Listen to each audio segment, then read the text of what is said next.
and last year with what went on the racetrack with my teammate, it was so over the line that I had just had enough. It was something that had went on for a long time, as we all know. But when you get pushed over the limit, I think we've all got a line that if you cross it, it's game on, and you know, I can get as feisty as anybody if you get to that point. It was just unbelievable, and you know, it took me a long time, a lot longer than expected. I won at a track that I never thought I would win at. You know, really, really difficult. They always say if you win one, that's the one to win. But I also think I had the potential to be a multi-time champion and never quite was able to do that. That dreamed of being on Honda and always rode Hondas. It was sponsored by a local dealership in Iowa, Storm Lake Honda, who I still have a relationship to this day. Now I own my own Honda dealership in North Carolina. Like, there's so many deep roots with Honda. Justin Brayton, JB10 in America, JB1 here in Australia, 5 times Australian Supercross champion. We find ourselves here at Marvel Stadium today. I want to ask you, when you were 4-year-old, the first time you raced, I think it was on a little QR, did you ever dream that you would end up here? No, not at all. You know, I started riding when I was 3, just in a local park next to my house and my grandparents' house, and racing when I was 4, and it was just something that I loved so much. Like, it was a passion so early on. I would have my mom, back then you'd put the tape in the VCR, and you know, the races were delayed by, I don't know, maybe even a couple weeks back then, and so I would have her record them, and I would just watch Supercross tapes after tape after tape after tape, and it was just something I loved so much, and there wasn't a day that went by that I didn't want to ride. And so yeah, it was a passion of mine early on. And then, you know, once I got older, I just always felt like Supercross riders like Jeremy McGrath and guys like that were cartoon characters, because I only got to see them on TV. So no, I didn't think it was possible. So to be here at Marvel Stadium, you know, halfway around the world from where I grew up, racing at the highest level, you know, I'm almost 40 years old and I still have to pinch myself. It's definitely a dream, and I know it's a little bit cliche, but it truly is a dream come true. Your transition to the professional ranks is probably a little bit different to a few others. You obviously came through arena cross into Supercross. Do you think that the hard yards that you did in arena cross really set you up for the length of your Supercross career? I definitely think so. You know, growing up in Iowa, I could only ride, you know, 7-8 months out of the year. The rest of the time it was snowing and cold, and you know, I played stick and ball sports all growing up, went all the way through high school, and once I graduated high school, I was able to move out west to California to kind of pursue the dream. And my parents were kind of like, we'll give you a year or so to figure it out there, and was able to do so through arena cross. You know, it was awesome. At the time, I had the chance to be teammates with Buddy Antunez, who was 5-time arena cross champion, and he kind of took me under his wing, introduced me to guys like Jeff Emig and Jeremy McGrath and guys like that who I just dreamed of meeting one day, you know. And next thing you know, I was out on bicycle rides with them and going riding with them, and so yeah, that really taught me that they were just human. They weren't just cartoon characters. They were humans that you know, just they had a dream and a passion just like me, and so that kind of, you know, let me cut my teeth in arena cross, meet the right people, get the right opportunities in Supercross, and every opportunity I had, I always took advantage of it. I was ready for the opportunity. I got a fill-in ride for Supercross in 2004, and kind of the rest is history. But you know, to answer your question, the longevity that I've had, I think for sure stems back from my childhood, not racing all the time. You know, I raced a lot, but I still had the winters somewhat off. Played other sports, had friends that knew nothing about racing. But then on the flip side of that, I think it's hurt me because, you know, I wasn't quite able to be a Supercross champion in America. I was just nipping at the heels of being that guy. And I think part of that was a belief that all growing up, I didn't think it was possible to even race Supercross, let alone win at the highest level. So I had to work on that throughout my career, and I think I achieved some amazing things, more than I ever thought, but also think I had the potential to be a multi-time champion and never quite was able to do that. Coy Gibbs was, I guess, an iconic figure in your career, wasn't he? And the opportunity with JGR, I guess, progressed you to that next level, didn't it? Yeah, absolutely. So signing with JGR was my first full-time 450 contract. They believed in me, and I was at a point in my career where I needed to take that next level and that next step. Was able to win the last National Moto of the Year in 2009 on KTM. They were closing the doors to their factory team, so I was kind of left without a ride, and Coy Gibbs and Jeremy Albrecht, signed me to a multi-year deal in the 450 Premier class, and that's a huge deal because that transition from 250 to 450 is so crucial. So to be able to get an opportunity on a team like that was awesome, and to come out and be top 5 in the Supercross series right away in my rookie year, and so yeah, that was instrumental. And then even on the life side, I was able to move to North Carolina where the team was based out of, met my wife. Like, as far as the whole life scope for me, the North Carolina move and the JGR thing was just absolute life-changing. I want to take you to March 11th, 2018. Probably one of the toughest Supercross tracks we've ever seen. Justin Brayton gets his first win. Is that like, it's probably up there with your children being born, right, for life highlights? Yeah, it was just unbelievable, and it took me a long time, a lot longer than expected. I won at a track that I never thought I would win at. It was a track that I didn't enjoy that much because I'm typically, I rely on my whoop speed and kind of my technical abilities on a regular Supercross track. So Daytona was just a whole nother beast. It was, really, really difficult. They always say if you win one, that's the one to win. It's a very prestigious race, iconic venue, 2 wheels and 4 wheels. So yeah, to win there was just amazing. Obviously, a lifelong achievement that I'll never forget. Still go back and watch some highlights of it and tear up to this day, just because it's so hard. We can get in this mix of people that we're around that, we're friends with the guys that have won, so many Supercrosses and championships and all this, but then when you really take a step back of how many people actually, for one, never get to race Supercross, for two, the list of riders that have won a Premier class Supercross is short. It's really, really short compared to the amount of guys that have tried. So really, really thankful to be able to get that one.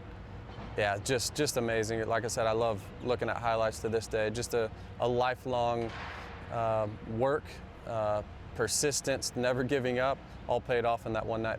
A lot of time with HRC and a very long relationship with HRC through Honda itself, obviously. That would have been a huge career highlight. Probably standing in that photo shoot next to Ken Roxon. That's pretty cool from a kid from Iowa, right? Well, and not only a kid from Iowa, but a kid that dreamed of being on Honda and always rode Hondas. It was sponsored by a local dealership in Iowa, Storm Lake Honda, who I still have a relationship to this day. Now I own my own Honda dealership in North Carolina. Like, there's so many deep roots with Honda. And then, last night at the Honda Champions Dinner, I'm sharing the stage with Ricky Johnson, one of my lifelong heroes. And so yeah, and when you think about RJ, you think about Honda. And you think about McGrath and Honda and Carmichael and his perfect season on Honda in 04. Just, there's something about that brand that's just so iconic. So to be able to race for them, to have a relationship with them even to this day is something I'm really thankful for, and yeah, just a brand that hope to be with for a long time. Loyalty strikes me as being very important to you. Like, your career, you're stuck with teams and you're stuck with individuals, and obviously with your Reeve here in Australia, it's important to Justin Brayton, isn't it? It's really important. It's a really small sport, a short window of opportunity. And I mentor some guys now that it's so important because you just, you can't be defined on your results on the track because you're going to ride a wave. You can go through seasons where you feel like you're untouchable and you're going to get great results, and things just constantly fall your way. And in those times, you got to make the right decisions because people are calling, your phone's ringing off the hook, everybody wants you, your bank account's bigger than you ever thought it would be. But in those times, you really got to make smart decisions and say, okay, next season or a couple seasons when things don't go that way, because that's the way our sport is, when things fall the other way and you don't get results, who's going to be calling you, or who are you loyal to, and who's going to be loyal to you? So I was aware of that early on. I don't know how, but I was just always aware of that, and made some good decisions along the way to say, you know what, I want some longevity with these brands, and yeah, almost 40 years old, I've been with the same brands for a long time. I have to ask the question, what's your favorite bike? You've ridden a few. I've ridden a lot of bikes. It goes in waves. My 2012 HRC bike was incredible. I wish I would have had an opportunity for a couple more years on that motorcycle because I was really gaining confidence. Challenging Villapoto that year for race wins. Got a lot of seconds.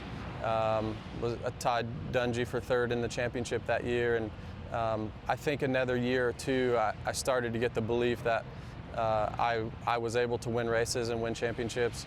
The bike changed. The 2013 Honda was totally different, and I changed teams as well. So, but I would say that bike, and then my 2018 Honda was incredible. It was a bike that I didn't touch a click almost any track we went to, and that's something you strive for as a racer. We go to all these different soils, all these different types of tracks, and if your bike is within the window at all those tracks, you know you've hit on something good. And 2018 was one of those years. We're back in Marvel Stadium, like I said before, and Australia's become a real part of your life, hasn't it? You and Paige are here almost every year. You're based off on the Sunshine Coast. It's quite a high home away from home almost, isn't it? Yeah, absolutely. We started coming here in 2016. My oldest daughter, who is now 9, she was 2 then, and we've just created so many memories. We've spent 2 or 3 months every year, obviously not through COVID, but met so many great people. We really enjoy Australia. There was a time in our life pre-COVID that we were going to move here and spend a couple of years. Sunshine Coast is my favorite part of the world. It really is. And so yeah, it's been a huge part of my family's life and my life, but also racing-wise, it's just been so amazing with Yariv giving me the opportunity in 2016 and just taking advantage of it, winning 5 championships in a row. And none of them were easy. They were all difficult in their own way. So huge achievement, not only professionally, racing-wise, but also just for my family. We look back at photos and have so many amazing memories as a family here in Australia. You're a very measured character, very, very professional. Last year at Marvel here, we saw some stuff go on there, and we actually saw a bit of a different side of Justin Brayton that night. Is that something that you work to keep in, or that, sometimes you're just able to keep it in its position? I definitely think that I'm calculated, very measured and respectful at times. But when you get pushed over the limit, I think we've all got a line that if you cross it, it's game on, and I can get as feisty as anybody if you get to that point. And last year with what went on the racetrack with my teammate, it was so over the line that I had just had enough. It was something that had went on for a long time, as we all know. And yeah, just pushed me over the line. And a lot of it has to do with respect. The results on the track, to me, like I said earlier, that doesn't define me anymore. There's a lot of other things in life that would define me rather than a race win or a 5th or 10th. But when you start to disrespect things that I've done or respect on the track, that's the line for me. And it was way over the line. And yeah, you got to see a feisty side of me. I kind of like that it comes out every now and again, just to let people know it's in there. And yeah, I just thought it was really disrespectful and totally out of line. And yeah, you got to see a different side of me.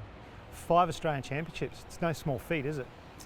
It's really difficult to win one of them. I say that year when I came in 16, I took a gamble. Didn't know Yariv, didn't know the program, was able to align with American Honda and kind of Honda globally to put this program together. And I had no idea that we would go on a run of 5. I thought it would just be something kind of short term and come for a couple of years and enjoy it and then, ride off into the sunset. But we've enjoyed our time so much here and was able to win 5 in a row. Just really, really cool achievement for myself, for Yariv, for Honda Australia, for the series in Australia. I think I was able to, obviously Australian Supercross has been on the map for a long time, but I think for riders all around the world, you see like Dean Wilson now coming over, and there's other Americans.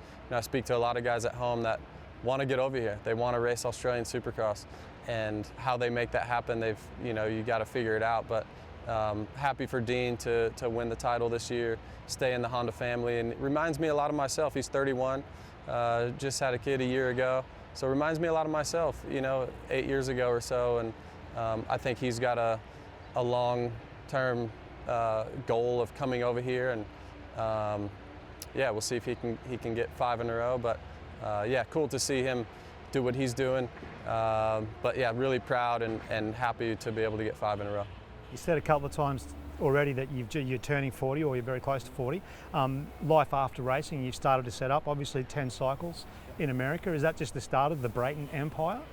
Well, I never had a dream or a goal of having motorcycle dealerships. I never really did. The opportunity came up with KTM years ago, and was able to start my first dealership, which is KTM Group Shop, and Specialized Bicycles, which I'm a big component of. Love bicycles and love the Specialized brand. Now we've got another one, a Honda Power Sports dealership, which is really fun, and obviously a brand I've been aligned with for a long time. So yeah, it's been a lot of fun. It doesn't scratch the itch that I thought it might, as far as the competitiveness of racing and such, and the pressure. And one thing I've found outside of racing has been the broadcasting thing that I did a little bit last year in America. So I'll do all 17 rounds next year, AMA Supercross. Get in the booth a little bit and have some fun there. And I like the pressure that brings, the preparation you have to do. Really reminds me of racing. And you're in front of a live camera. If you make a mistake, it's just like 40,000 people watching you make a mistake on the track. So I feel you. yeah, I really enjoy that. So yeah, and I race some mountain bikes. Obviously, got 3 kids, going to spend a lot of time with them. And but you know, I've got to stay busy. I tried the retirement thing last year. We moved home to where I grew up in Iowa for 8 months, and just didn't do much for me other than I love spending time with family. But for me personally, I've got to have that pressure and that drive to wake up and do something at a high level. And you know, I think the broadcasting thing will scratch that itch, and a little bit of mountain bike racing. But in saying that, I'd love to come back to Australia and try to get a 6th, you know, next year.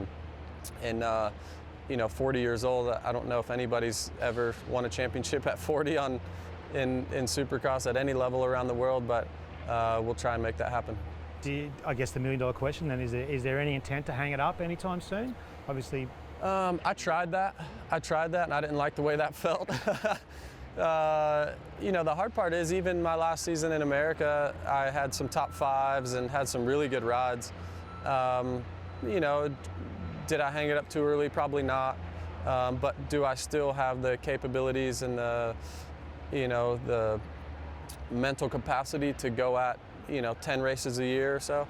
As I sit here today, I do. I don't know what it'll look like in 8 months when I'm ready to prepare again, but I think if I'm able to get on the motorcycle and have that mentality of I'll do anything to win, then yeah, why not go at it again? I think obviously age is just a number, and I like pushing the boundaries for other people. You see other guys in the sport now that when they turn 30, you know, 10 years ago, if you were 30, you were really, really old. Now you're 30 and you're in your prime. And I like that. I think I've helped change that a little bit, the mindset of riders, that it's not just a really, really short 5 or 6 year 450 career window and you're out, because you have so much life to live. And so yeah, we'll see once we'll get back home and kind of reassess what the plans are for 2024, but I have every intention to come back and try and get a 6th. You and Paige travel the world a lot, and you always bring your kids. How do you draw the line? How do you, like, it's race day, dad's got to go to work, or because kids are kids, right? When they see you, they see dad, and they want on. It's really tough. It's really tough, but I also have left home without them for a couple weeks, and I can't stand that. I just don't like it. I came to Australia last year by myself for a couple weeks, and there was just something missing. I didn't like the feeling of it, so I'd much rather, you know, this morning we woke up, it's race day here at Marvel Stadium, and the kids don't want to eat breakfast, and none of them want to get ready, and they don't want to brush their teeth, and just normal life stuff. And I have to really remind myself that it's better this way. I'd rather have it this way, be a little bit stressed out, than not see them at all, you know, or not have them be a part of it.